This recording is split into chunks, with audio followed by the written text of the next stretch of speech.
নমস্কার। বিবিসিপি ব্রজবাবুর ছোটদের পাঠশালায় সবাইকে স্বাগত জানিয়ে শুরু করছি আমার বই দ্বিতীয় শ্রেণী প্রথম পর্ব, পৃষ্ঠা 14 এবং 15। প্রথমেই আমরা সরব পাঠ করব। হাওয়ায় ছুটি। তড়িৎ গতিতে ছুটছে ট্রেন, পেরিয়ে যাচ্ছে তালপদ্মের মাঠ। ট্রেনে অনেক যাত্রী।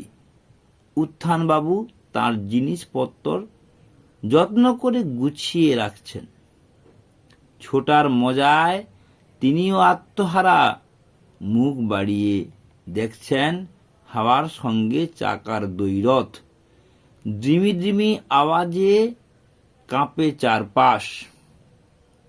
সত্যি অদ্ভুত এ পৃথ্বী। এই পাঠের বানানগুলির সাথে ত, থ এবং দ, এই তিনটি ব্যঞ্জন বর্ণের সাথে ব্যঞ্জন বর্ণ যুক্ত করে যে যুক্ত বর্ণ তৈরি হয়েছে, সেই জাতীয় বানানগুলো দিয়েই আমাদের এই গল্পটাকে সাজানো হয়েছে। ট্রেনটা কিভাবে ছুটছে সংক্ষিপ্ত প্রশ্ন আলোচনা করব। তড়িৎ গতিতে ছুটছে। ট্রেনটি কি পেরিয়ে ছুটে যাচ্ছে? তালপদ্মের মাঠ পেরিয়ে ছুটে যাচ্ছে। উত্থানবাবু কি করছেন? জিনিসপত্রগুলো গুছিয়ে রাখছেন। উত্থানবাবু কেন আত্মহারা হয়ে পড়েছেন? না, ছোটার মজায় তিনি আত্মহারা হয়েছেন, বা ছোটার মজায় উত্থানবাবু আত্মহারা হয়েছেন। কেন চারপাশ কাঁপছে? না, দ্রিমি দ্রিমি আওয়াজে চারপাশ কাঁপছে। মুখ বাড়িয়ে উত্থানবাবু কি দেখছেন? না, হাওয়ার সঙ্গে চাকার দৈরথ দেখছেন। উত্থানবাবু কি দেখে অদ্ভুত হয়ে পড়েছেন? না, এই পৃথিবী দেখে বা পৃথ্বী দেখে অদ্ভুত হয়ে পড়েছেন। এরপর চলে যাচ্ছি শব্দার্থে।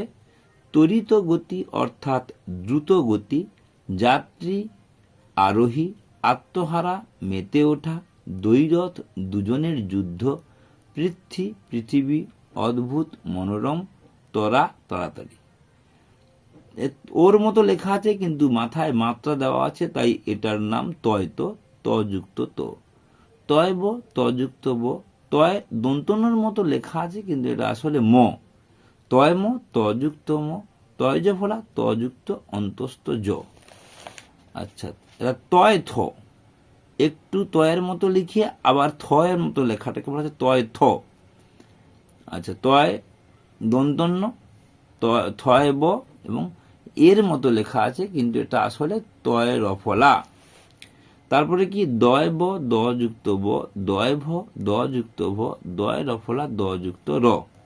এরপর আলোচনা করব বিপরীত শব্দ নিয়ে। অনেক, কম, যত্ন, অযত্ন, গুছিয়ে, ছড়িয়ে, যাচ্ছে, আসছে, আত্মহারা, আত্মমগ্ন, বাড়িয়ে, কমিয়ে, ছুটছে, থামছে, অনেক, অল্প। এরপর চলে যাচ্ছে এই পাঠ নিয়ে একটি নতুন ধরনের শব্দ ছক। এই শব্দ ছকের ছোট ছোট ছক আমরা এর আগে পূরণ করেছি। যেমন এখানে ছোট ছক দেওয়া ছিল এই 10 পৃষ্ঠা। তার থেকে একটু বড় ছক, একটু মজাদার ছক এখানে আলোচনা করা হয়েছে। পাশাপাশি শব্দগুলোকে পড়তে হবে পাশাপাশি। মহান মানুষ, মহাত্মা, পাশাপাশি মিলবে। নিশা, চারের দাগে, চারের দাগ কোথায় লেখা আছে? চারা। নিশা মানে রাত্রি, দুটো ঘর মধ্যে এমন শব্দ খুঁজতে হবে যেন এই দুটো ঘরের মধ্যে পড়ে। 29 থেকে 1 বেশি, তাহলে 29 থেকে 30 কত নম্বর ঘরে বসবে? 6 ঘরে 30। 8 দাগে ঘ্রাণ, ঘ্রাণ মানে গন্ধ, এই হয়ে গেল।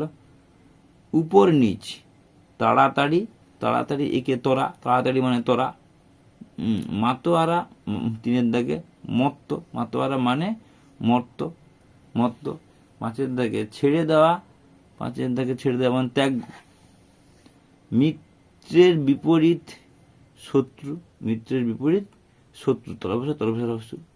এখানে উত্তরটাও কিন্তু দেওয়া আছে, উত্তরটাকে উল্টো দিক থেকে দেওয়া আছে যেন সহজে না বুঝতে পারে। এটাকে না দেখে বলার চেষ্টা করতে হবে, তবে গিয়ে আমাদের মূল্যায়নে এই উত্তর অংশটা থাকবে না, সমাধান অংশটা থাকবে না হয়তো। তো সেই জন্য আমাদের এটাকে না দেখে বলার চেষ্টা করতে হবে। বাক্য রচনা করি। পৃথ্বী দিয়ে আমরা এখানে দেখেছি কি অদ্ভুত। এই পৃথ্বী বলতে পৃথিবী, আমরা যেখানে শিখেছি অর্থ। তাহলে এই পৃথ্বীতে প্রচুর লোক সংখ্যা বা লোকজন বসবাস করে, আমরা পৃথ্বীর ওপর বসবাস করি, এরকম করে আমরা। অদ্ভুত, আমি কাণ্ড দেখে অদ্ভুত হয়ে গেলাম। অদ্ভুত কথাটাকে রাখতে হবে এবং কমপক্ষে 3টি শব্দ যোগ করতে। রৌদ্রের সময় দৌড়াদৌড়ি করিও না, শীতকালে রৌদ্র খেতে খুব মজা লাগে। এইভাবে 3টি বা তার অধিক শব্দ দিয়ে কিন্তু বাক্য রচনা তৈরি করতে হবে। তো এইখানে আজকের মতো আলোচনা শেষ করছি। সবাই ভালো থাকবেন। নমস্কার, ধন্যবাদ।